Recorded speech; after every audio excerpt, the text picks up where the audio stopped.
Quand vous êtes dans un état de jugement, vous êtes fermé comme une huître, vous n'apprenez que dalle.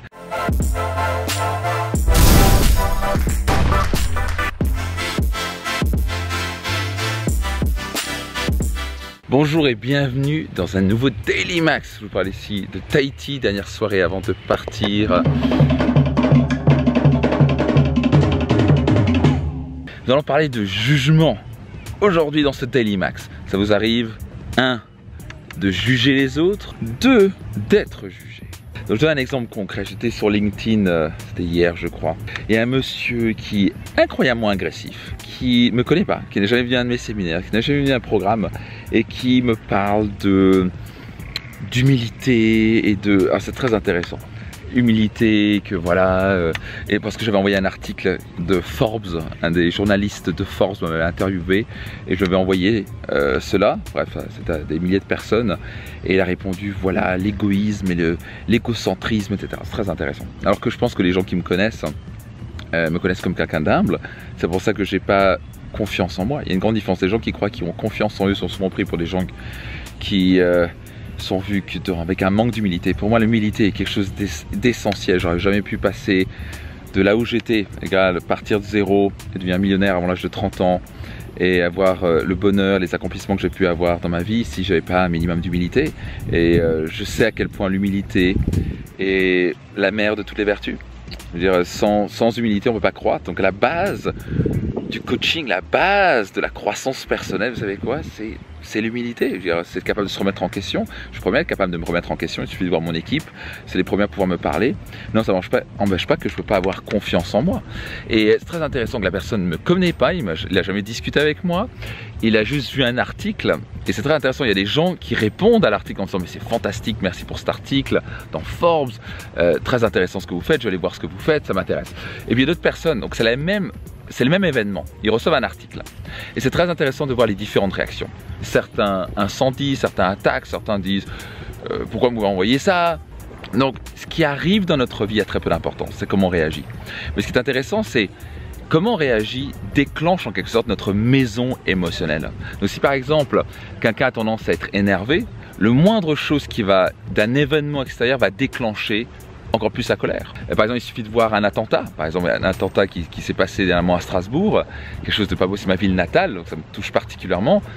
Mais donc, c'est très intéressant de voir comment les gens réagissent. Certains disent « Waouh, j'ai pas été touché. J'espère que, heureusement, qu'il y aurait pu y avoir plus de morts. » Certains tombent dans la peur encore plus. Mais en fait, ils étaient déjà dans la peur. C'est juste qu'un événement extérieur va multiplier en quelque sorte, va déclencher leur maison émotionnelle. Quelqu'un en colère va se mettre encore plus en colère quand il entend ça. Quelqu'un qui a peur va avoir encore plus peur. Quelqu'un frustré va être encore plus frustré. Ce n'est pas ce qui nous arrive qui compte, c'est la manière dont on réagit.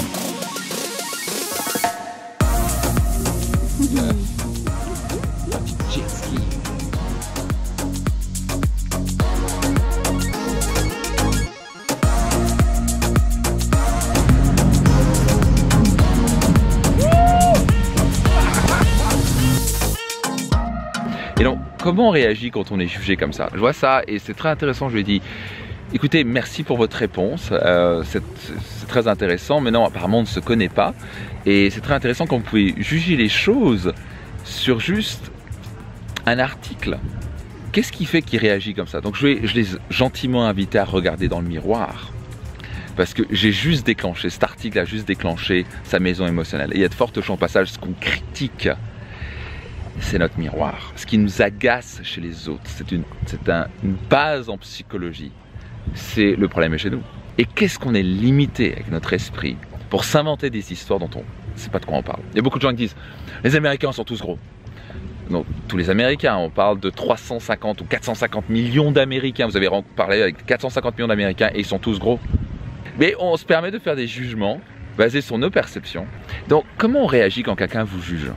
Rappelez-vous, vous êtes juste le miroir de cette personne-là. Donc, quand quelqu'un vous juge, vous attaque ou vous critique, sachez que le problème n'est pas vraiment chez vous. Mais non, il y a des critiques constructives. Et ça, c'est quelque chose qui m'intéresse. Donc, je m'entoure toujours de gens qui vont avoir un point de vue différent. Moi, je ne suis pas le premier à me dire « je veux avoir raison ».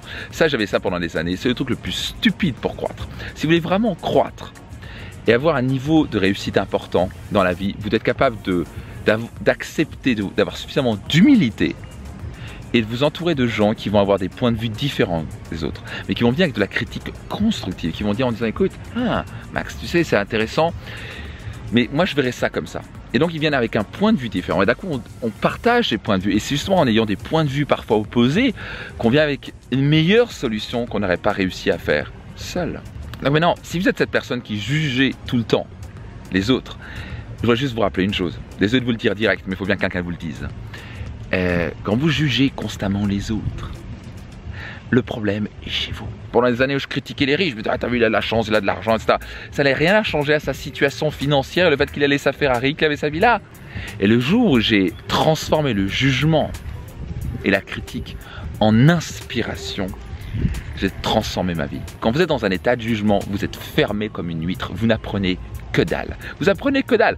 Donc vous restez sur votre point de vue, vous n'avez pas progressé sur votre situation. Vous pouvez vous critiquer, attaquer autant que vous voulez. Ça ne va rien changer à votre situation.